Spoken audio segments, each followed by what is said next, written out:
માસો શરૂઆત કરશું એક નાની સ્તુતિ દ્વારા. શાવિકાબેન બોલજો. જી સર, પ્રણામ. હાજી પ્રણામ. અરીસા ભવન માં ભરત ચક્રી ભાવ્ય નિત્ય ભાવના કાયમ નથી છે નાશવંત સહુ ભોગ સુખ સંસારના ટકશે નહીં યૌવન અહીં નહીં રહે સ્વજન પરિવારના ટકશે નહીં યૌવન અહીં નહીં રહે સ્વજન પરિવારના અનિત્ય ભાવનામાં નિત્ય રહું પ્રભુ ભાવ આપજો. અનિત્ય ભાવનામાં નિત્ય રહું પ્રભુ ભાવ આપજો. પ્રણામ સર. પ્રણામ. ખૂબ જ સુંદર. નમો અરિહંતાણમ, નમો સિદ્ધાણમ, નમો આયર્યાણમ, નમો ઉપજયાણમ, નમો લોય સભ્વ સાવણમ, એસો પંચ નમો કારો સભ પાપ પણાસણો, મંગલાણમ ચ સભ્યસિમ પડમ હવૈ મંગલમ. પ્રણામ. આપ સર્વે ખૂબ જ શાતામાં છો. અરિયન પરમાત્મા જેની અનંત કરુણાના ફળ સ્વરૂપે આપણને મળેલું આ જૈન શાસન, જેના એક એક ગ્રંથમાં જૈન શાસન થકી મળેલા એક એક ગ્રંથની અંદર આપણી પ્રસન્નતાની એક એક ચાવી મૂકેલી છે. કઈ રીતે મારા આત્માને મારે આગળ વધારવો. પરિસ્થિતિ બદલવાની કોઈની તાકાત નથી, કારણ કે પરિસ્થિતિ જે છે એ કર્મને આધીન છે. પરંતુ મનોસ્થિતિ હું ચોક્કસ બદલી શકું છું. આ પ્રભુના એક એક વચનના આધારે મારે મારા મનને સમજાવવું છે. સૌથી વધારે કર્મ બંધાય છે મનથી, સૌથી વધારે કર્મ તૂટે છે મનથી. આ ભાવમાં પણ સૌથી એક્સપેન્સિવ વસ્તુ મળી છે મારું મન. પ્રભુના શાસને સમજી શકે એવું મળ્યું છે મારું મન. તો મારે એક પણ ક્ષણ મનને આર્ત ધ્યાનમાં નથી લઈ જવું. એક પણ ક્ષણ દુઃખી નથી થવું. મારા દુઃખ પાછળનું સૌથી મોટું કારણ મારી અજ્ઞાનતા.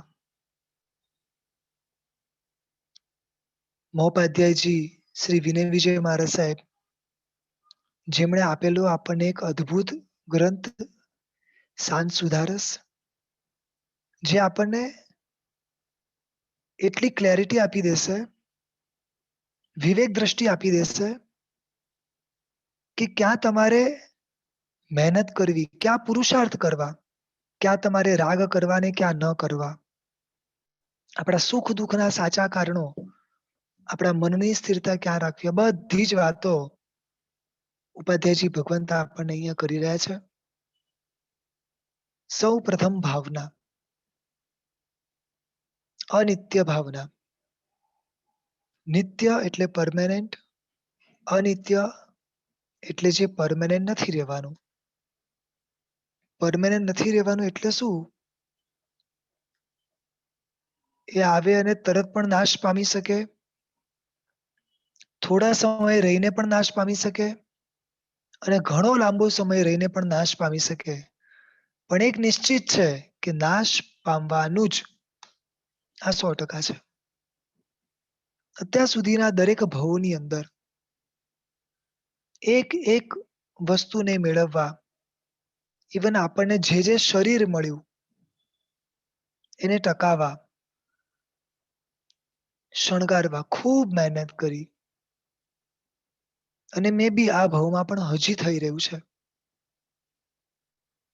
આપણે જે વસ્તુ માટે કરીને લડ્યા, ઝઘડ્યા, એક એક વસ્તુ મેળવવા માટે કેટલી ખુશામતો કરી છે.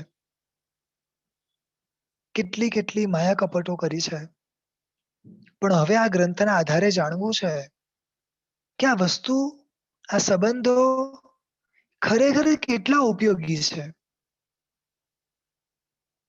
જેના માટે હું આટલું બધું દેવું કરું, પણ એ વસ્તુ મારા માટે ઉપયોગી તો થવું જ જોઈએ ને. ઉપયોગીનો અર્થ એ છે જે મારા ગુણોને વધારી આપે એ વસ્તુ મારા માટે ઉપયોગી. જે મારી અંદર ગુણો વધારી આપે એ દરેક વસ્તુ મારા માટે ઉપયોગી છે. અને જે વસ્તુ મારી અંદર ભાર ઊભો કરે, હજી ભવિષ્યમાં અનંત દુઃખ ઊભા કરે, અનેક નવા ભવ ઊભા કરવા પડે, એ જે પણ ઊભું કરે એ વસ્તુના આધારે મારે નથી ચાલવું, એના તરફ મારે કોઈ પુરુષાર્થ નથી કરવો. એક નાનકડો બસ પ્રયત્ન સાચી વસ્તુને સમજવાનો.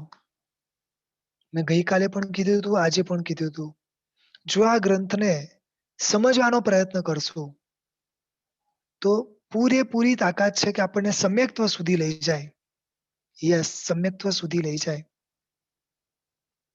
અત્યાર સુધી શું છે ખબર છે? એક વસ્તુ એવી છે જે ખોટી હતી અને એને સાચી માનીને મેં સ્વીકારી. એક વસ્તુ ખોટી છે એને સાચી માનીને મેં સ્વીકારી. દાખલા તરીકે $100 $100ની કરન્સી, ખોટી નોટ મને કોઈએ આપી. મેં તો એને સાચી માનીને સ્વીકારી છે. વર્ષો સુધી રાખી મૂકી અને જ્યારે સમય આવ્યો ત્યારે એને વટાવવા માટે નીકળ્યો. જ્યારે વટાવવા માટે નીકળ્યો ત્યારે કોઈ વ્યક્તિ મને એના પૈસા નથી આપતું. સમજો તમે? હવે કેમ નથી આપતું? આટલા વર્ષો મેં સાચવ્યા, આટલી મહેનતથી મેં મેળવ્યા, કેમ નથી આપતું? કારણ કે હકીકતમાં ખોટી જ છે એટલે નથી આપતું. બરોબર સમજજો. એ ખોટી છે એટલે મને નથી આપતું. તો એ ખોટી છે, બરોબર છે, તો એમાં સાચી કોણે માની? કોની માન્યતા? મારી માન્યતા છે. મારી માન્યતા એવી હતી કે આ નોટ સાચી છે. ખોટી નોટને જ્યારે હું સાચી સમજું છું, રિયલ સમજું છું, અને પછી જ્યારે બધી મહેનતો કરું, એને વટાવવા જઉં અને જ્યારે એ ના મળે અને દુઃખી થાઉં છું, તો એ દુઃખનું મુખ્ય કારણ કોણ? હું કે બીજો કોઈ? સમજો છો હું શું કહું છું? એટલે આ ગ્રંથ આપણને માત્ર ખોટી માન્યતામાંથી બહાર કાઢે છે. બસ તમે સાચું સમજી જાઓ. પહેલી ભાવના છે અનિત્ય. જેટલા પણ પર્યાયો છે, પર્યાય એટલે મૂળ દ્રવ્યને એની પછીના જે પણ હોય પર્યાય કહેવાય. જેમ ગઈકાલે પણ મેં તમને દાખલો આપ્યો હતો કે મારો જે આત્મા છે, આપણો જે સોલ છે, આપણો જે આત્મા છે એ શાશ્વત છે. પણ એ દરેક જુદા જુદા જે શરીર ગ્રહણ કરે છે એ બધા એના પર્યાય કહેવાય. ગોલ્ડ જે છે એ મૂળ દ્રવ્ય છે. ગોલ્ડ તરીકે પ્યોર છે, શાશ્વત છે. એક્ઝામ્પલ આપું છું ખાલી. પણ એમાંથી જેટલા પણ અલગ અલગ ઇયરિંગ વગેરે બને એ એના પર્યાય કહેવાય. તો અત્યારે આપણે સૌથી પહેલા પર્યાયની વાત કરીએ છીએ, કારણ કે એને સમજવું જરૂરી છે, કારણ કે એ આપણી આજુબાજુ ખૂબ છે. નિગોદથી લઈને અત્યાર સુધીના દરેક ભવોમાં પર્યાય સૌથી વધારે આપણને મળ્યા છે અને એના આધારે આપણે દુઃખી થયા છે. એમાં ગ્રંથકાર 4 વસ્તુની ખાસ વાત અહીંયા કરે છે. પહેલા નંબરની અંદર એમણે ગઈકાલે વાત કરી હતી, શરીરની વાત કરી હતી કે શરીર કેવું છે. તમે માની લો કે શરીર આવું છે અને જ્યારે આ માન્યતામાં આવી જશે ને ત્યારે પછી કંઈ પણ થાય આપણે ડિસ્ટર્બ નહીં થઈએ. ગઈકાલે જ આપણે વાત થઈ હતી કે શરીરમાં 3 મેઇન વસ્તુ છે. એટલે એ ફિક્સ જ છે કે શરીર હોય એટલે આટલું તો રહેવાનું જ. શરીરમાં રોગ રહેવાના છે, શરીરમાં દિવસે દિવસે શક્તિઓ ઘટી અને વૃદ્ધપણું આવવાનું જ છે, અને એક સમય આવશે ત્યારે નિશ્ચય મૃત્યુ પણ આવવાનું જ છે. બોલો, આપણે પ્રિપેર છીએ આ ત્રણેય વસ્તુ માટે? આપણે પ્રિપેર છીએ? ગઈકાલે પણ વાત કરી હતી રોગ શબ્દનો અર્થ. આપણને જેટલી જરૂર પડે છે, જે વસ્તુ આપણે લેવી પડે છે, બહારની દુનિયામાંથી જેટલી વસ્તુ આપણે શરીરને આપવી પડે છે, આ બધું શું છે ખબર છે?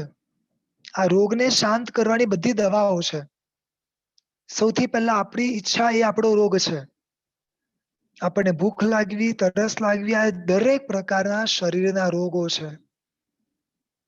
એટલે આપણે ખાઈને જે સેટિસ્ફાય થઈએ છીએ, પાણી પીને જે સેટિસ્ફાય થઈએ છીએ, એકચ્યુઅલીમાં અંદરમાં રહેલા રોગને શાંત કરીએ છે.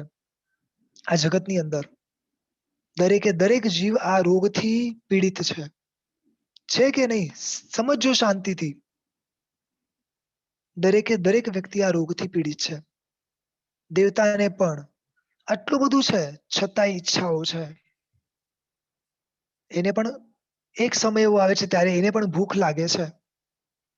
નરકની અંદર પણ જે જીવો છે એ દરેકને પણ ભયંકર ભૂખ, ભયંકર તરસ બધું જ લાગે છે. એ પણ ઘણા રોગોથી પીડિત છે.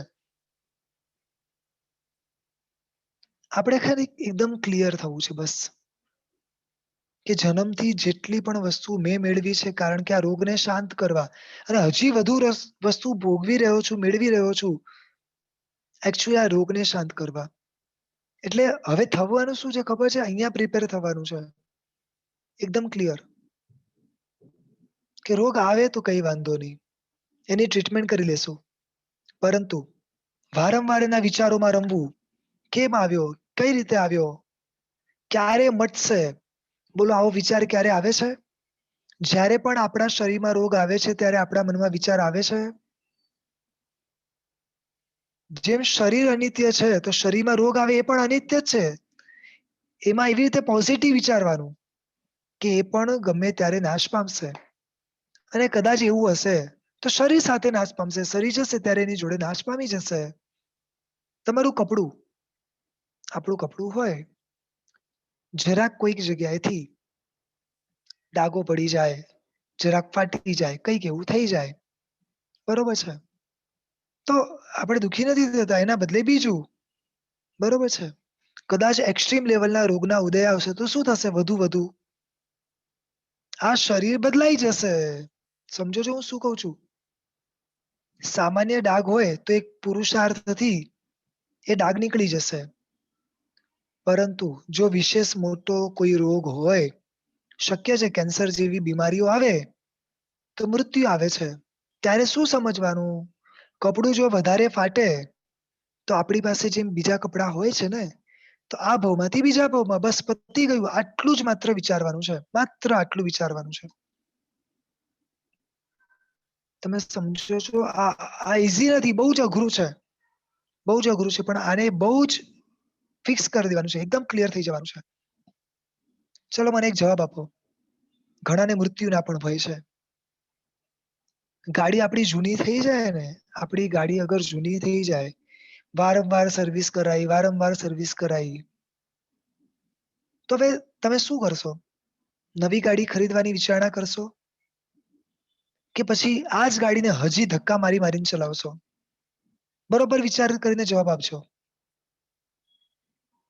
એક ગાડીને વારંવાર રિપેર કરાવડાવશો કે પછી નવી ગાડીના વિચારણા કરશો? સમજાય છે શું કહું છું? આમ કેવી નવી ગાડી તરત વિચારીએ છીએ આપણે. બસ એ જ વિચારવાનું. કદાચ મૃત્યુ આવે, કદાચ વૃદ્ધપણું આવે, કદાચ રોગ આવે, કઈ વાંધો નહીં. બીજો ભાવ. અને થોડું એક વસ્તુ વિચારો, ખાલી મને એકલાને જ આવે છે આ બધું? રોગ મને એકલાને જ આવે છે? આખા દુનિયામાં કોઈને રોગ નથી આવતો? આખા દુનિયામાં કોઈ વૃદ્ધ નથી પામ્યા? આખા દુનિયામાં કોઈના મૃત્યુ નથી થયા? કેમ દુઃખી થવાનું? અનિત્ય ભાવના આપણને પહેલા તો સમજાવે છે આ બધું બનવાનું જ છે. આનો સ્વભાવ જ છે. દુઃખી ક્યારે થવાનું હોય? તમે એક દુકાનમાં જાઓ છો, જ્યાંથી એક વસ્તુ ખરીદો છો. દુકાનવાળો તમને કહે છે કે આ ચાઈનાની વસ્તુ છે. આની બહાર નીકળશો દુકાનની બહાર તો ગમે ત્યારે બગડી શકે છે. બરોબર? હવે માનો કે એ વસ્તુ 2 દિવસ, 5 દિવસ કે 2 વર્ષ સુધી ટકી અને પછી બગડી ગઈ. તમને જરાય અફસોસ થાય ખરી? જરાય દુઃખી થાઓ ખરી? તમે શું વિચારો? સાચું બોલજો, શું વિચારો? જેટલું ચાલ્યું એટલું લાભમાં છે, રાઈટ? કારણ કે આનો તો સ્વભાવ જ છે, આ તો ગમે ત્યારે બગડવાનું હતું. સમજો છો? આ શરીરનો તો સ્વભાવ જ છે રોગી. આ શરીરનો તો સ્વભાવ જ છે કે વૃદ્ધપણું આપવું. અરે આ શરીરનો તો સ્વભાવ જ છે કે આ ભાવમાંથી બીજા ભાવમાં. સમજી ગયા ને હવે? નહીં સમજ્યા હજી? જો ખાસ રિક્વેસ્ટ કરું છું, મારો એક ટાર્ગેટ છે કે આ બારે બાર ભાવનાને બહુ શાંતિથી સરળતાથી સમજવી છે. આ વિષય ઘણો અઘરો છે, મને ખબર છે, પણ એક પ્રયત્ન મારે બી કરવો છે, તમે બી આ પ્રયત્ન કરો. એક એક વસ્તુને સમજવાનો એકદમ ક્લિયર કરવું છે, બસ બીજું કશું નથી કરવું. અઘરો વિષય છે, જેટલો બને એટલા હું પ્રયત્ન કરીશ એકદમ સરળતાથી સમજાવવામાં. છતાં બી આપ બી એક થોડી મહેનત કરજો, કારણ કે આ વિષયોમાં ઘણું તત્વ પડ્યું છે. આપણે હવે આ તત્વને જાણવું છે, બહુ મજબૂત જાણવું છે આપણે. ઘણીવાર શું થાય ખબર છે? નેટ પૂરું થવા આવે, મારે બી ઘણીવાર આવે. નેટ પૂરું થવા આવે ને એટલે શું થાય ખબર છે? પછી ધીમે સ્લો ચાલે બધી વસ્તુ, રાઈટ? બધી વસ્તુ બહુ સ્લો થઈ જાય. ડાઉનલોડ થવાનું સ્લો થઈ જાય, રાઈટ? આવી જ વસ્તુ બનવાની, વૃદ્ધપણું આવવાનું, તો પરાધીનતા આવશે, બીજા પર ડિપેન્ડ થવાનું આવશે. અને એ આપણને નથી ગમતું, મને ખબર છે આપણને નથી ગમતું, પણ એ આવવાનું જ છે. ત્યારે એમ નહીં વિચારવાનું કે હવે મારાથી આમ નથી થતું, હવે મારાથી આમ નથી થતું. એ સમયે શું વિચારવાનું? જે શક્તિ ઓછી થઈ ગઈ, જે શક્તિ ઓછી થઈ ગઈ જોવાની, સાંભળવાની કે ચાલવાની, સમજો શરૂઆતમાં ચાલવાની ને વગેરે શક્તિ ઓછી થાય છે, તો એ સમયે જે શક્તિ અત્યારે કામ કરે છે, એ શક્તિને આપણે સૌથી પહેલા કામે લગાડવાની. દાખલા તરીકે અત્યારે નેટ બંધ થાય છે, જો નોર્મલ ફોનથી વાત કરી લેવી, મેસેજથી વાત કરી લેવી, પણ આપણા પુરુષાર્થ છોડવાના નહીં. સમજાય છે? જે પણ રીતે શક્ય હોય એ રીતે આપણે પુરુષાર્થ તો કરવાના છે. આ શરીર આમ પણ જવાનું છે, તો પૂરેપૂરો કસ કેમ ના કાઢવો? સમજાય છે હું શું કહું છું? કામવાળી તમને ખબર છે કે હવે આ મહિનામાં એ જોબ છોડીને જવાની છે, બરોબર છે? તો બધા કર્ટન્સ બી કાઢશું, આ કાઢશું, બધું એક સાથે કાઢશું. આમ બી એને દિવાળી બોનસ આપવાનું છે કે આમ બી જે કંઈ પણ એને આપવાનું છે, તો એને પૂરેપૂરો કસ કેમ ના કાઢવો? આ શરીર અનિત્ય છે, જવાનું અને 100% જવાનું. અને એક સિમ્પલ હજી બી કહું છું, જૂની ગાડી થાય તો બેટર જૂની ગાડી વાપરવી કે નવી વાપરવી? ખુશ થવાનું, કઈ વાંધો નહીં, જે થાય યોગ્ય થવા દો. કોઈ આપણી સાર સંભાળ લે ન લે કઈ વાંધો નહીં, કોઈ જ વાંધો નહીં, કોઈ કમ્પ્લેન નહીં કરવાનું કે મારા દીકરાઓ મને હવે કોઈ બોલાવતા નથી, કોઈ સંભાળતા નથી, કોઈ મને પૂછતું નથી. આ વૃદ્ધપણું જ એવું છે. તમને સાચી વાત કહું, દેવલોકની અંદર દેવી દેવતાઓ હોય ને, આયુષ્યના 6 મહિના જયારે બાકી હોય, ઘણી સમૃદ્ધિના માલિક છે બધા, ઘણા રૂપના અંબાર છે, આપણે તો કશું જ નથી એ લોકોની સામે. આપણા શરીરમાં તો જેટલી દુર્ગંધો છે એમાં તો કશું નથી, બહુ સારામાં સારું શરીર.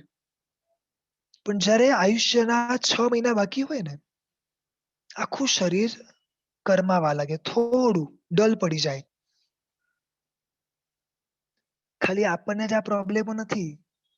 જયારે આ શરીર ડલ પડે છે ને, કોઈ દેવી, કોઈ આજુબાજુ લોકો એને બોલાવતા નથી, એની આજુબાજુ આવતાય નથી, પૂછતાય નથી. સમજો છો? એટલે ખાલી આપણને છે એવું નથી.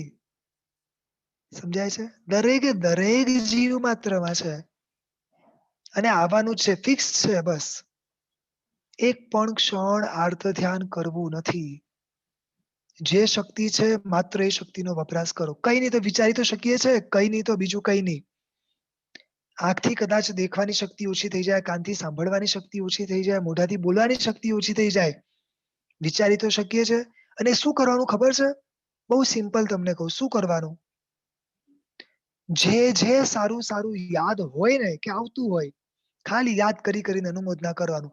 આ રીતે પણ આ શરીરને આપણે પૂરેપૂરો કસ કાઢી નાખવાનો છે. કારણ કે આમ પણ આ શરીર છોડવાનું તો છે જ. ક્લિયર થાય છે? એકદમ સમજાય છે? આગળ વધીએ છે શરીરથી આગળ સંપત્તિ. સંપત્તિની વાત પણ ગઈ વખતે કરી હતી, ગઈકાલે. પહેલા નંબરની અંદર શાંતિથી એક વસ્તુનો વિચાર તો કરો કે એક વ્યક્તિ તમારા ઘરે 5 કરોડ રૂપિયા મૂકીને જાય છે. 5 કરોડ રૂપિયા. અને એમણે એમ કીધું તમને કે જેટલા દિવસ તમારા ઘરે પડ્યા રહેશે ને જેટલા રૂપિયા પડ્યા રહેશે એટલું તમારે ઇન્ટરેસ્ટ આપવાનું રહેશે. ફરીથી રિપીટ કરું છું. કોઈ વ્યક્તિ મારા ઘરે 5 કરોડ રૂપિયા મૂકીને જાય અને મને એમ કે તમારા ઘરે જેટલા દિવસ આ 5 કરોડ પડ્યા રહે પૈસા એટલું તમારે ઇન્ટરેસ્ટ ચૂકવવાનું. અને સમજો કે કોઈ લેવા આવે તો આપી દેવાનું, તો પછી ઇન્ટરેસ્ટ એને ચૂકવવું પડશે. તો સાચું બોલજો, મારા મનમાં શું વિચાર આવશે? કોઈ અગર લઈ જશે, કોઈ મારા પાસેથી પૈસા લઈ જશે, કોઈ છીનવીને લઈ જશે, કોઈ ચીટિંગ કરીને લઈ જશે, કોઈ જે કંઈ પણ રીતે લઈ જશે, મારું માઇન્ડ રિલેક્સ હશે કે નહીં હોય? સારું, જેટલું લઈ ગયા એટલું ઓછું, એટલી આપત્તિ, એટલી જંજાળ, એટલી સાચવવાની, બધું જ ઓછું. રાઈટ કે રોંગ? સમજો છો? કોઈ પણ વ્યક્તિ જે લઈ જાય છે ને એ એના જ પુણ્યનું લઈ જાય છે, કારણ કે આ સિસ્ટમ છે. માલિક વગર સંપત્તિ હલતી જ નથી. આપણા ઘરમાંથી સંપત્તિ હલી એનો મતલબ હવે આનો માલિક એ છે. ખબર છે નાનપણમાં એક ગેમ રમતા હતા, પેલી ખો આપી દેતા હતા. આમ લાઈનસર ઉભા રહીએ અને કોઈને ખો આપી દેતા હતા. બરોબર છે. હવે એ ગેમની અંદર ક્યારેક આપણને ખો આપી દીધી તો આપણે રમવા લાગ્યા. બીજાને ખો આપી દીધો. હવે એ છૂટી જવાનું, છોડવામાં બહુ મજા છે. કારણ કે આ તો આપત્તિ છે. સમજો જેટલું ઘરે રાખશું, જેટલું ઘરે એટલું ઇન્ટરેસ્ટ આપવાનું. બોલો, આપવું છે ઇન્ટરેસ્ટ? શું કરવું છે? આપવું છે? ન આપવું હોય તો 2 રસ્તા છે. નંબર 1, એ સંપત્તિને સારામાં સારા માર્ગે વાપરો. કારણ કે આંબી જવાની તો છે જ. આંબી જવાની તો છે જ. સારામાં સારા માર્ગે વાપરો. અને બીજા નંબરમાં કદાચ કોઈક એવા પાપ કર્મના ઉદય હોય જેના કારણે આપણને આપણી ઈચ્છા પ્રમાણે, મે બી કદાચ આપણને એવું લાગતું હોય કે આપણી યોગ્યતા પ્રમાણે જેટલી જોઈએ છે એટલું નથી મળી રહ્યું, અટકીને મળી રહ્યું છે. કઈ વાંધો નહીં. જેટલું ઓછું મળ્યું ભૂલી જવાનું. એટલી જંજાળ ઓછી, એટલા માથે ભાર ઓછો. બોલો, કરી શકીએ કે ના કરી શકીએ? આના માલિક બનવામાં જરાય દમ નથી. એના માલિક બનવું એટલે કે આપણે એના દાસ બનીને રહેવું. શું કરવું છે નક્કી કરો. પેથળસા મંત્રી, તમે બધાએ કદાચ નામ સાંભળ્યું હશે. પેથળસા મંત્રી બહુ વર્ષો પહેલા થઈ ગયા છે. આ મંત્રી પરમ પુણ્યનો ઉદય હતો. ઘણી બધી વાત છે. સિમ્પલમાં એટલું કહું છું કે એ વ્યક્તિ ખૂબ પુણ્યશાળી હતા. શરૂઆતના વર્ષોની અંદર જ્યારે પિતાજી એમને પૂછે છે કે બેટા, તારા માટે શું રાખીને જાઉં ને ધર્મના માર્ગે કેટલું વાપરીને જાઉં, ત્યારે ખૂબ સરસ એ યુવાને જવાબ આપ્યો હતો કે પપ્પા, તમે જ્યારે મારી એજના હતા ત્યારે તમારી પાસે શું હતું? તો એના પિતા કહે છે કે મારી પાસે કશું જ નહોતું, એટલે બધું જ મેં ઊભું કર્યું છે. ત્યારે યુવાને ખૂબ સરસ જવાબ આપ્યો શાવકે કે પપ્પા, એનો મતલબ એ છે કે આ બધું તમે તમારા પુણ્યથી ઊભું કર્યું છે. આ બધું જ તમે તમારા પુણ્યથી ઊભું કર્યું છે. તમે તમારા હાથે વાપરીને જાઓ. બેઝિક જે જરૂરી છે એટલું ખાલી રાખીને જાઓ. બાકી મારું પુણ્ય હશે તો મને મળવાનું છે. અને ખરેખર એવું બને છે. ખૂબ સરસ વાત આવે છે કે એકવાર એ દુકાને બેઠા હોય છે અને એમની નજર એક ઘી વેચવાવાળી એક વ્યક્તિ પર પડે છે. પૂર્વકાળની અંદર લોકો ઘી વેચવા માટે નીકળતા હતા.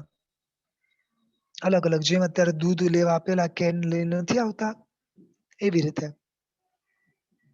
અને એક પ્રસંગમાં એવું બન્યું કે જે ઘી વેચવા વાળી છે એના કેનની નીચે, આ માથા ઉપર ઉપાડીને જાય ને, એટલે એના કેનની નીચે અને માથાના ભાગની અંદર એક લીફ જોયું, એક પાંદડું જોયું, એક પત્તું જોયું. અને એ પત્તું એવું હતું કે તમે જેની નીચે મૂકો ને, જે પણ વસ્તુની નીચે, એ વસ્તુ વધ્યા કરે, અનલિમિટેડ, ઘટે જ નહીં. બોલો, પુણ્યશાળી હોય તો જ આવી દ્રષ્ટિ થાય, તો જ ખબર પડે. પેલી ઘી વાળીને ખબર ના પડી ને આને ખબર પડી ગઈ. આને તો બધું ઘી ખરી લીધું આખી બણીની સાથે. સમજી ગયા તમે? જો કેવું પુણ્ય, કેવું પુણ્ય. વાત હવે જે છે તમને જે સમજાવી છે કે પછી તો બહુ ઊંચા ઊંચા આગળ વધ્યા, સમય જતા મંત્રી બને છે. અને એક સમય એવો આવ્યો કે રાજાને કોઈએ વાત કરી કે રાજા, પેથળસા મંત્રી પાસે કંઈક તો એવું છે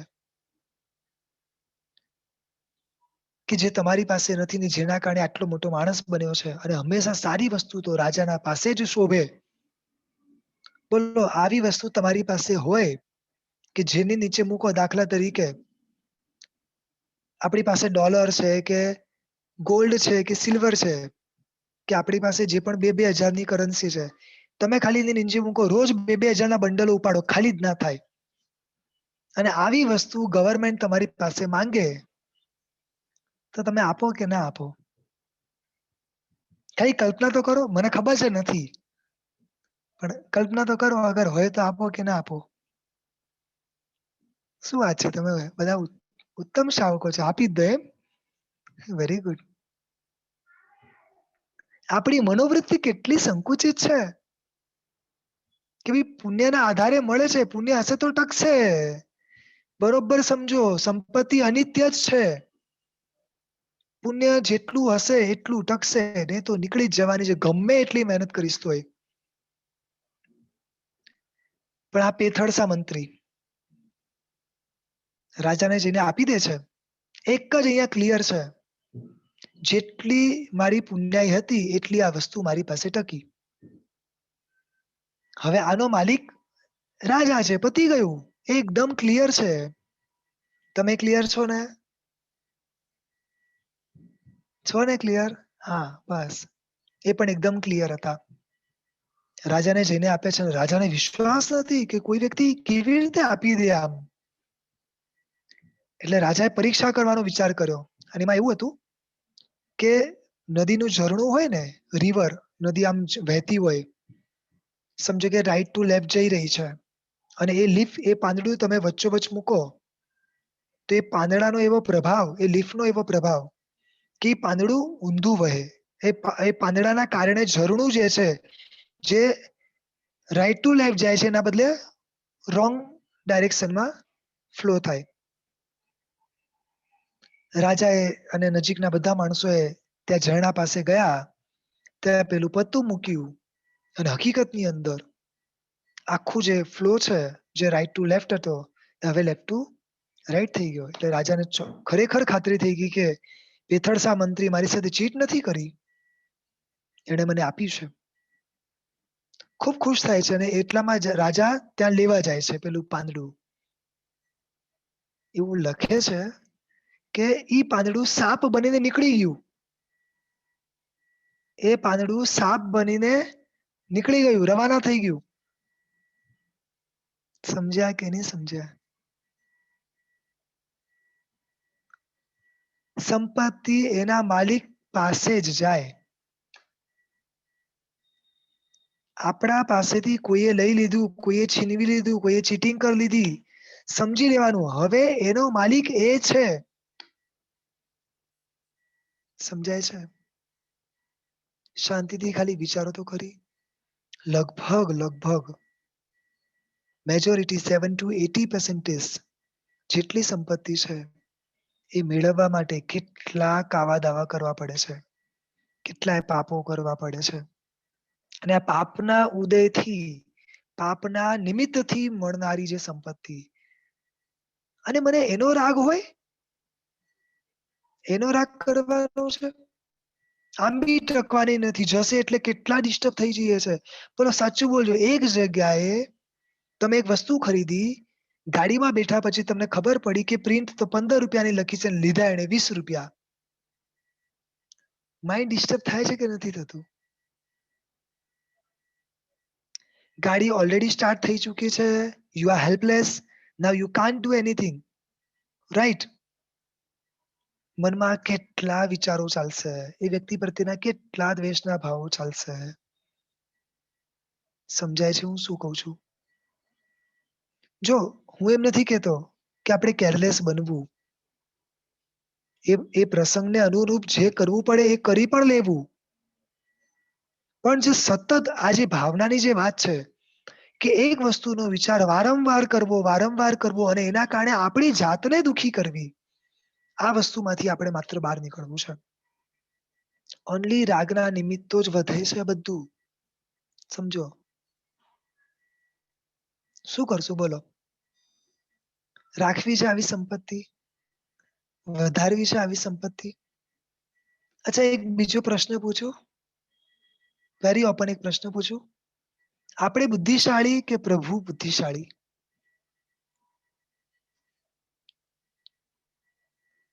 આપણે બુદ્ધિશાળી કે પ્રભુ બુદ્ધિશાળી?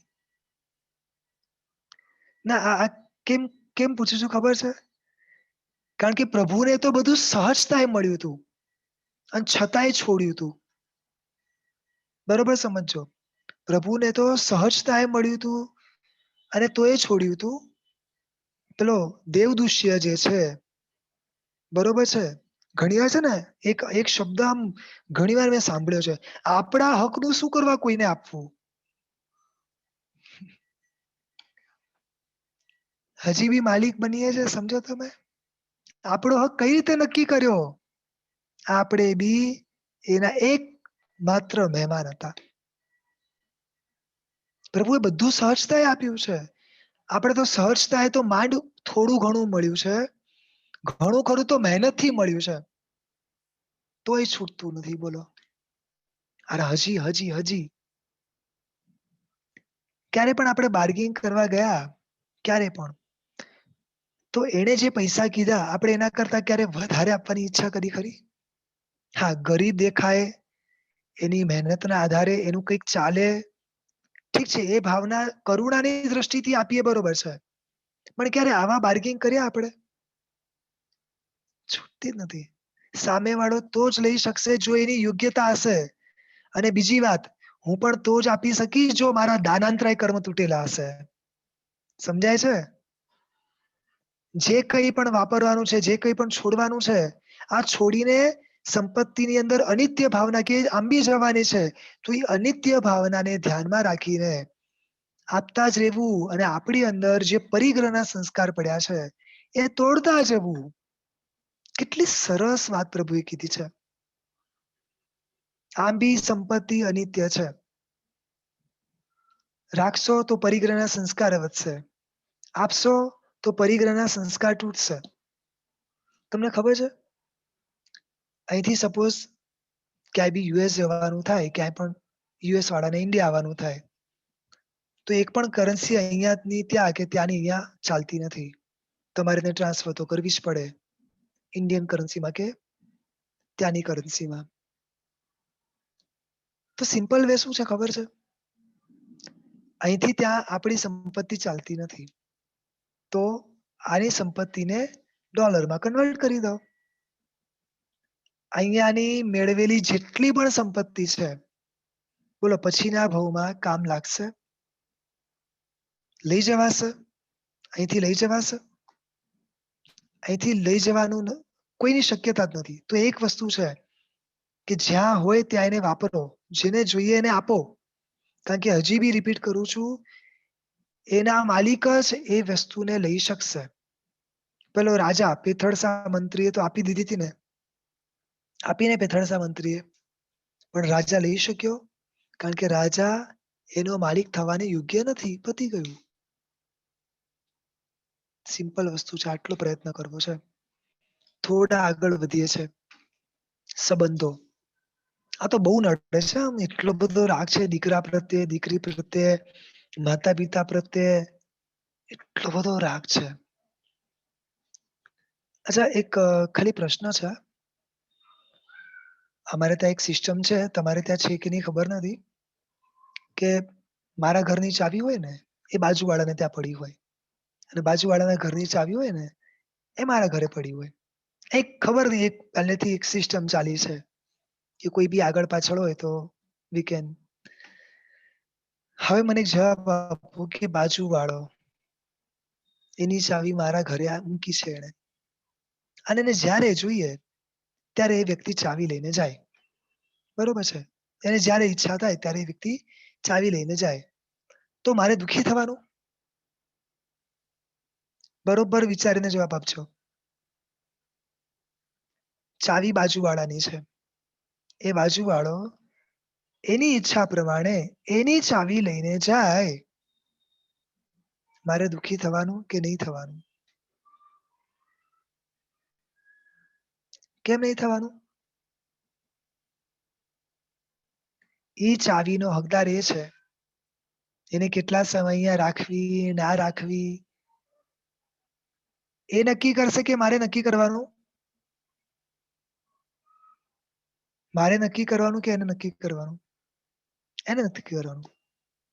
આપણે ટ્રેનમાં બેઠા છીએ, ફ્લાઇટમાં બેઠા છીએ, આપણી બાજુની સીટ પર કોને બેસવું એ આપણે નક્કી કરવાનું?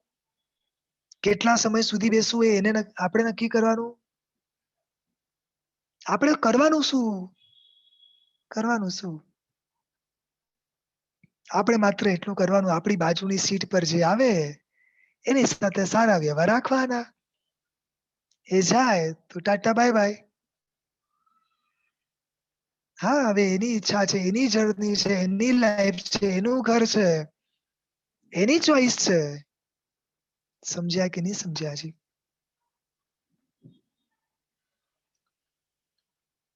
મારો અવાજ આપ સૂરવેશ સુધી પહોંચી રહ્યો છે? મિત્ર, સ્વજન આ બધું છે ને શાસ્ત્રમાં એમ બતાડે છે કે સ્વપ્ન જેવું છે. આમ સપનું આવે અને કેવું આમ પૂરું થઈ જાય, આ એના જેવું છે. આનો રાગ પણ આપણને ડૂબાડશે. સંબંધો જેટલા વધારશું ને, જેટલા સંબંધ વધારશું એટલા આપણે દુઃખી થશું. વ્યવહાર કરવાની ના નથી પાડતો, ખાસ ધ્યાન રાખજો. જે રીતે જ્યાં વ્યવહાર જરૂરી હોય એ બધા જ વ્યવહાર કરવાના છે.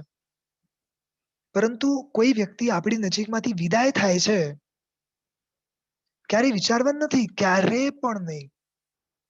એનો આ ટાઈમ થઈ ગયો છે, બસ પતી ગયું. પ્રભુ મહાવીરના સમયમાં બનેલી એક સત્ય ઘટના. સુશાવક આત્મારામ અને સુશાવિકા સુમતી, બેવ જણા ધર્મને પામેલા. પણ સુમતી જે શાવિકા છે ને, સુમતી જે શાવિકા, હજી દુઃખ લાગે છે ને? જવાબ આપું છું ચલો તમને. સુમતી જે શાવિકા છે ને, એ શાવિકા વધુ ધર્મને પામેલી હતી. ઘણા વર્ષોથી એક સામાન્ય ગૃહસ્થ જીવન હોય એટલે ઈચ્છા હોય કે પોતાને ત્યાં પુત્ર પુત્રી જન્મે. બધી રીતે સુખ હતા, પુત્ર પુત્રી નતા. અને મે બી થોડા પુણ્ય જાગ્યા હશે. જે બી 2 પુત્રના જન્મ થાય છે, 1 બાય 1. ખૂબ સુંદર, ગુણવાન, સંસ્કારી 2 પુત્ર મોટા થાય છે. લગભગ એકની ઉંમર થાય છે 14 વર્ષ ને બીજાની ઉંમર થાય છે 16 વર્ષ. બેવ જણાને માતા-પિતા ગુરુ ભગવાન પાસે ભણવા મોકલે છે. એટલે એ સમયમાં જે બી ગુરુ હશે, મારા સાહેબની વાત નથી, નોર્મલ ગુરુકુલમ વગેરે જે ચાલતા હતા ને ઋષિ મુનિઓ, મે બી એવા સમય ત્યાં ભણવા માટે મોકલ્યા હશે. સવારથી સાંજ ભણવા માટે જાય ને પછી આવી જાય, આવી એક વ્યવહાર હશે, સિસ્ટમ હશે. એવામાં એવું બને છે, સવારમાં દીકરાઓ ભણવા ગયા છે. સવારમાં આત્મારામજી જે હતા એ બાજુના ગામમાં વેપાર માટે જાય છે. અને સવારની અંદર સુશાવિકા સુમતીને મેસેજ મળ્યા કે બાજુના ગામમાં પ્રભુજી પધાર્યા છે, અથવા તો ગામના પાદરમાં ક્યાંય પણ નજીકમાં પ્રભુજી પધાર્યા છે. સુશાવિકા છે તરત જ દોડીને ગઈ સમોસણમાં, અને સમોસણની અંદર પ્રભુ અનિત્યતાની વાત સમજાવી રહ્યા છે કે દરેક સંબંધો સંજોગા મૂલા જીવેણ પત્તા દુઃખ પરંપરા. આપણા દુઃખનું જો કોઈ મૂળ હોય ને, આપણા દરેકના દુઃખનું જો કોઈ મૂળ હોય તો તે છે આપણા સંબંધો. સંબંધો એટલે શાસ્ત્રમાં વાત કરી છે, જાતે કરીને આપણા હાથમાં બેડી બાંધવી.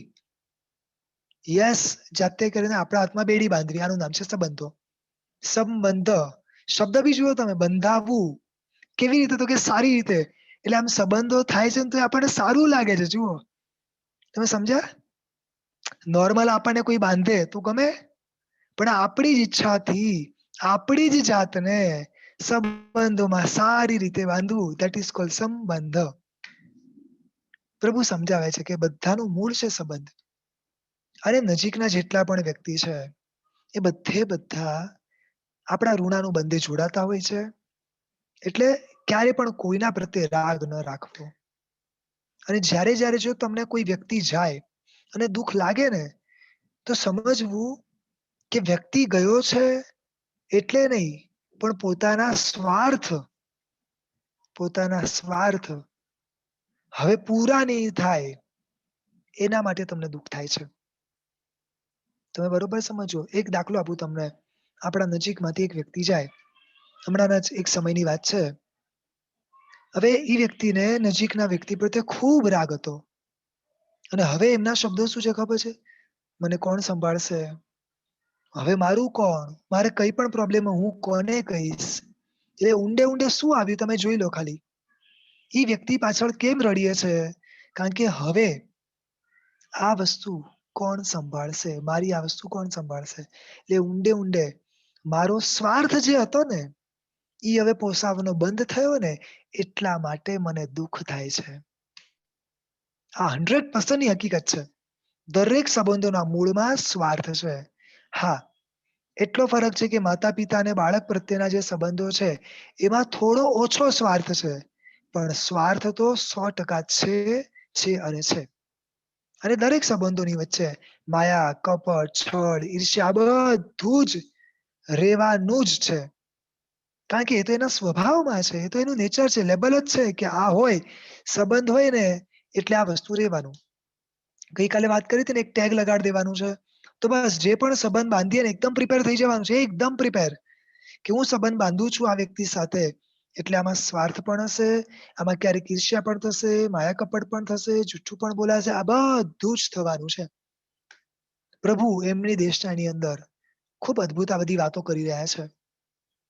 ઘણી વાર છે ને આપણને જ્યારે જ્યારે ધર્મ સાંભળીએ ને, ત્યારે એવું લાગે કે અત્યારે આ બધું સાંભળીએ તો છે, સર અનિત્ય ભાવના સમજાવે છે. પણ આ આપણને ક્યારે કામ લાગશે? શું કામ લાગશે? પણ સાચું કહું,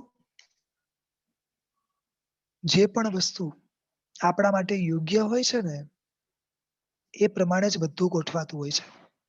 તમે માર્ક કરજો, ઈ વસ્તુ તમને આજે નહીં તો કાલે, કાલે નહીં તો 2 વર્ષે ક્યારે પણ ધર્મ, પ્રભુના વચનો એમને મળતા જ નથી અને નિષ્ફળ જતા જ નથી.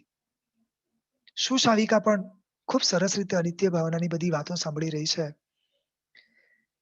હવે આ બાજુ પ્રસંગ એવો બન્યો, 2 દીકરાઓ ભણવા ગયા છે. જે ગુરુ પાસે ભણવા ગયા છે એ ગુરુને કંઈક પ્રોબ્લેમ આવી હશે, શરીરમાં શિથિલતા હશે કે બીજું કોઈ પણ કારણ હશે. એટલે ગુરુએ કીધું કે આજે તમારે ભણવાની છુટ્ટી. એટલે આ લોકો બધા પોતાના ગામ પાછા આવે છે, પોતાના ઘરે પાછા આવે છે. હવે ઘરે પાછા આવીને જોયું તો મમ્મી તો છે નહીં, પપ્પા પણ છે નહીં. એટલે બધાએ નક્કી કર્યું કે ચાલો રમવા જતા રહીએ. આ તો ચાન્સ જ ગોતતા હોય ને છોકરાઓ, તો શું હોય. નોર્મલ ડેઝમાં હોલિડે ગોતે ને હોલિડેમાં તો પૂરેપૂરું. એટલે આ લોકો ત્યાં કોઈક નદી હશે, તળાવ હશે, ત્યાં આગળ રમવા ગયા બધા છોકરાઓ ભેગા થઈને. 2 જણા રમે છે, એની સાથે બીજા ઘણા ઘણા રમે છે. અને એમાં સૌથી નાનો જે હતો 14 વર્ષનો, જે 2 પુત્રમાંથી, એ ખૂબ આગળ જતો રહ્યો અને જે પ્રમાણે પાણીનો ફ્લો હતો એમાં એ તણાવા લાગ્યો અને જોર-જોરથી એણે બૂમ પાડી. એના મોટા ભાઈએ સાંભળી અને સહજતાએ મોટો ભાઈ પણ દોડીને એને બચાવવા જાય છે. પણ પાણીનો ફ્લો એ લેવલનો વધી ગયો કે નાનાને બચાવવા જતા મોટો પણ એ પાણીમાં તણાઈ ગયો. 2 જણાનું મૃત્યુ થયું. બરોબર સમજજો. આ સુશાવિકા અને શ્રાવક ઘણા વર્ષોથી પછી આ મેળવ્યા છે. ઘણા ઘણા અરમાન સેવ્યા. હજી તો 14-15 વર્ષના બાળક છે, મોટો થશે તો આ મળશે, આમ થશે, આમ થશે. એ મારા વૃદ્ધાવસ્થાની લાકડી બનશે, આમ બનશે. કેટલા અરમાનો સેવ્યા હોય. જુવાન જોત 2 દીકરા. આ બાજુ મિત્રોએ આઘાત લાગ્યો, માંડ માંડ બેવને બહાર કાઢ્યા અને ગામના અમુક લોકો ભેગા થઈને ઘરમાં બધું લાવે છે, બેવ મરદા ડેડ બોડી બેવ જણની. આ બાજુ પેલી સમોસણમાંથી રિટર્ન આવે છે, ખૂબ અહોભાવમાં રમતી અને જ્યારે ઘરમાં પ્રવેશ કરે છે, જુઓ શબ્દ ક્યાં કામ લાગે છે. રાઈટ ટાઈમે રાઈટ વસ્તુ મળે છે. આ પ્રભુનું શાસન છે. અને એ સમય જોયું તો રડી પડી. કોઈ પણ રડી પડે. આજે એક માં છે. પણ હા, પ્રભુના વચનો યાદ આવે છે. ત્યાં તો બનવાનું જ હતું. આ ઋણાનું બંધ જેટલા હતા એટલા રહેવાના છે. બસ મારે કઈ લાંબુ વિચારવાનું નથી. રહેવાતું નથી. વારંવાર યાદ આવે છે, પાછું રડી પડાય છે ને પાછું સ્થિર થઈ જવાય છે. પછી હવે પોતે વિચાર કરે કે મને આટલો જો આઘાત લાગ્યો છે, તો મારા પતિ જ્યારે સાંજે ઘરે આવશે, એને કેટલો આઘાત લાગશે. સૌથી વધારે એને આ બધા પ્રત્યે રાગ હતો, બેવ દીકરાઓ પ્રત્યે. હું આટલું ધર્મને સમજેલી છું, મારો પતિ થોડી સમજેલો છે. મેં મારી જાતને થોડી ઘણી સંભાળી લીધી છે. મને પ્રભુના વચનો મળ્યા છે, મને આ તત્વ દ્રષ્ટિ મળી છે. એમને નથી મળી. કેવી રીતે સંભાળશું એને? પોતે એક તો માંડ પણ પોતે નક્કી કરે છે કે ના, હું મારા શ્રાવકને બહુ મોટા આઘાતમાંથી બચાવીશ. કારણ કે જો એને પણ આઘાત લાગી ગયો ને એને પણ કઈ થઈ ગયું તો પાછું, અને કદાચ વધુ અર્થ ધ્યાનમાં જતા રહેશે તો પણ નહીં ચાલે. જો આ પ્રભુના શાસનને પામેલી, આ તત્વ દ્રષ્ટિને સમજેલી, અનિત્ય ભાવનાને સમજેલી આ શું શ્રાવિકા છે.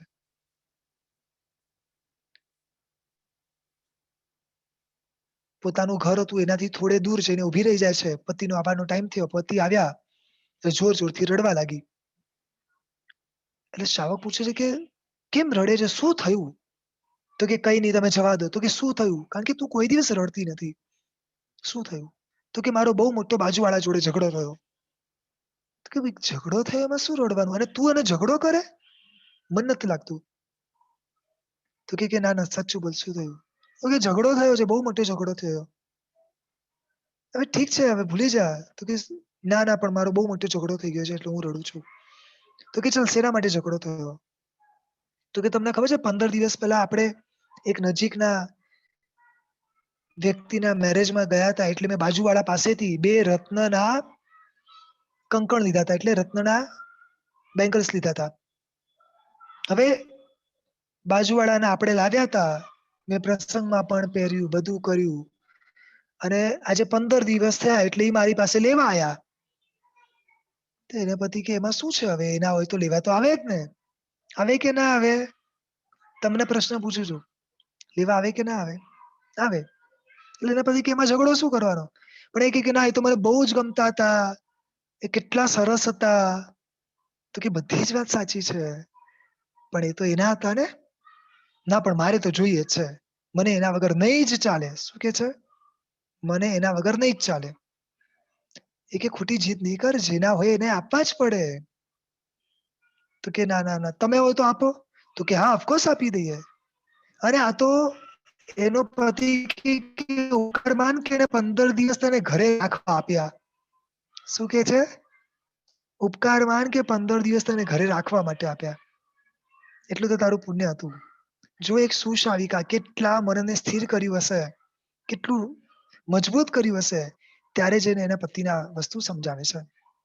અને પછી લઈને જાય છે કે ઠીક છે, તો લાવો તમે જાતે જઈને એ કંકણને આપી આવો. શું કે છે? તમે જાતે જઈને કંકણને આપી આવો. ઘરે લઈ જાય છે અને 2 મડદા બતાડે છે કે આ રહ્યા 2 કંકણ. સમજો છો હું શું કહું છું? આઘાત તો એને લાગે જ છે, પણ જે બહુ મોટો આઘાત હતો, આ તત્વ દ્રષ્ટિ, આ અનિત્ય ભાવના, એને મોટા આઘાતમાંથી બચાવે છે, મોટા અર્થ ધ્યાનમાંથી બચાવે છે. કે આ બાજુવાળાના કંકણ છે, આપણી પુણ્યથી આપણા સમય પૂરતા આપણને મળ્યા હતા. આપણા નજીકના દરેક લોકો આપણા ઋણાનું બંધે જોડાય છે. પતી ગયું. કશું જ વિચારવાનું નહીં. કશું જ વિચારવાનું નહીં. 2 જણા હવે મનમાં વિચાર કરે છે કે હવે શું કરવું?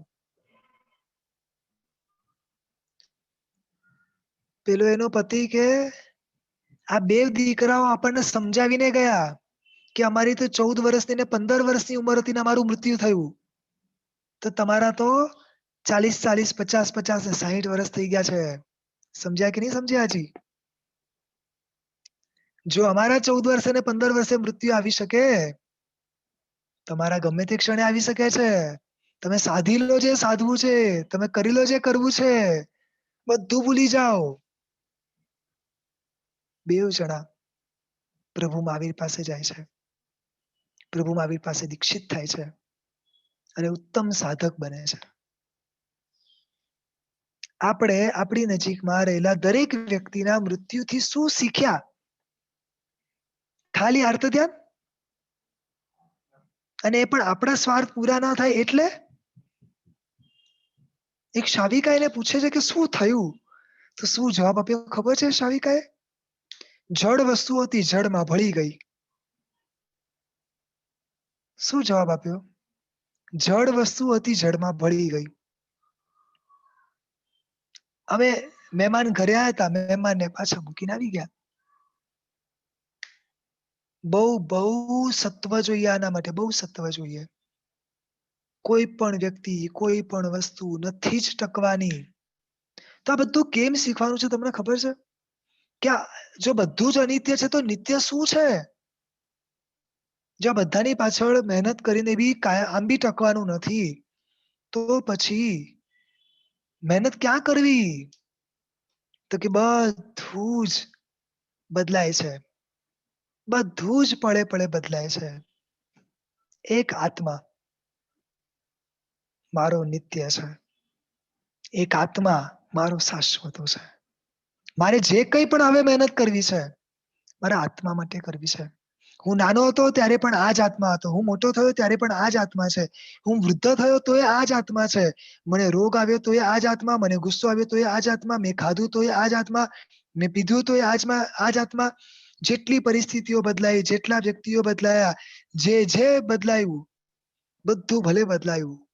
અરે આ ભવ બદલાયો, પછીના ભવ બદલાયા, અનંત ભવ બદલાયા, અનેક નિમિત્તો બદલાયા, અનેક સમૃદ્ધિઓ બદલાઈ.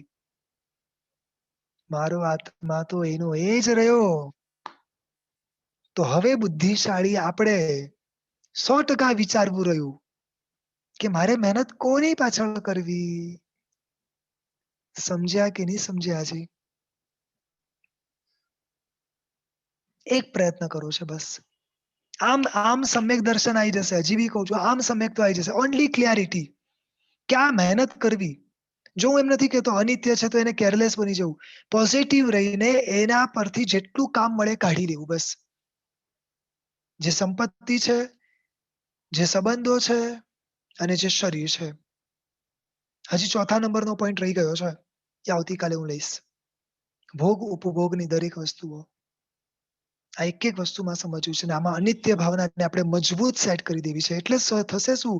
હવે જે પણ જાય, જ્યારે પણ જાય, આપણને કોઈ ફરક ના પડવો જોઈએ. એક જ ભાર ઓછો થયો. શું શબ્દ આવવો જોઈએ? ભાર ઓછો થયો.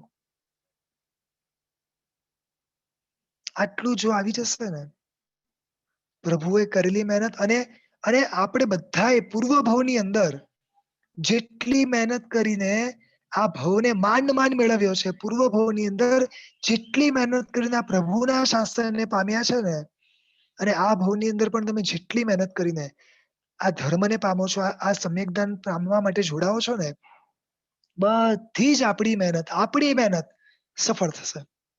કરવી છે સફળ, તો બસ એના માટે ચિંતન કરવું પડશે, વારંવાર વિચારવું પડશે. આ રેકોર્ડિંગ પણ એના માટે કરીએ છે કે તમે એક વસ્તુ વારંવાર વિચારો અને એને ચિંતનમાં લાવી દો. ભાવના એને જ કહેવાય જે સતત ચિંતનમાં રમ્યા કરે, જે સતત આપણા વિચારોમાં રમ્યા કરે. તમે સૌ ખૂબ સરસ પ્રયત્ન કરો છો, પણ હજી વધારે આપ સર્વે પ્રયત્ન કરજો. ચાલો, સ્તુતિના આધારે પૂર્ણાવતીના અંત તરફ વળશું.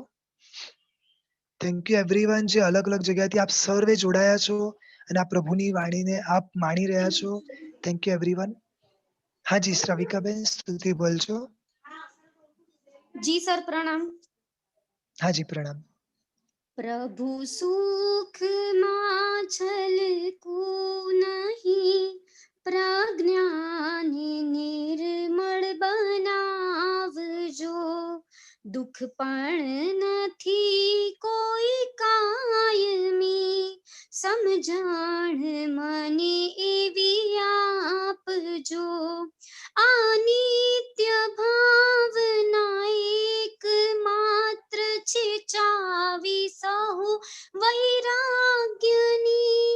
अनित्य भावनाમાં નિત્ય રહું પ્રભુ ભાવ એવા આપજો અનિત્ય ભાવનામાં નિત્ય રહું પ્રભુ ભાવ એવા આપજો સર પ્રણામ પ્રણામ પ્રણામ એક ખાસ રિક્વેસ્ટ છે જેટલા પણ આપણા ગ્રુપ છે એની અંદર જો કોઈ ડબલ એક સાથે બે ગ્રુપમાં હો તો આપ એક જ ગ્રુપમાં રહેજો બધામાં સેમ જ મેસેજ આવે છે અને જેને પણ ગ્રુપમાં જોડાવવું હોય તો અહીંયા એક લિંક મૂકી છે એની અંદર આપ સર્વે એમાં જોડાઈ શકશો પ્રણામ આપ સર્વે ખૂબ શાંતામાં રહેજો ખૂબ ખૂબ ખૂબ શુભમ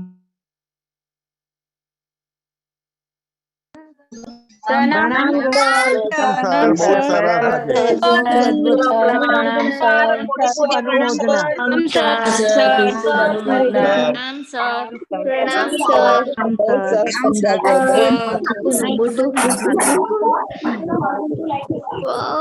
कितना satisfying है प्रणाम सर प्रणाम सर